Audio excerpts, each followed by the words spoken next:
चिसोमा पनि भोकटी खाएर हाम्रो दिनको सुरुवात हुन्छ। हेलो एभ्रिवान, इट्स मी बिनु र मैले चाहिँ 100 डे मिनी भ्लग च्यालेन्ज सुरु गरेको छु र आज चाहिँ बिहानै हामी भोकटी खानको लागि भनेर किनेर ल्याएको थियौँ र एकदमै मिठो लाग्छ मलाई पनि, तर गाउँको जस्तो टेस्ट चाहिँ थिएन।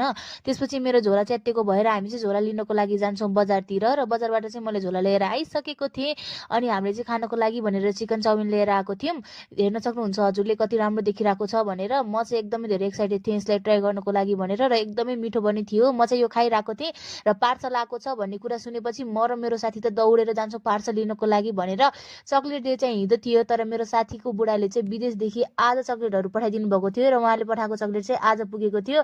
उसको मुखमा खुसी हेर्नै सक्नुहुन्छ हजुरले, कति खुसी भएको छ ऊ भनेर। अनि थ्याङ्क यू बुढा भनिरहेको थियो उसले चाहिँ। हजुरको पनि आफ्नो मान्छे छ भनेपछि यसरी स्पेसल फिल गराउनु होला। माया गरेर मात्र हुँदैन, माया जताउन पनि जान्नुपर्छ। र उसको बुढाले चाहिँ एकदमै धेरै माया जताएको थियो। हामीले चाहिँ चक्लेट खान्छौँ। Bye bye, lots of love.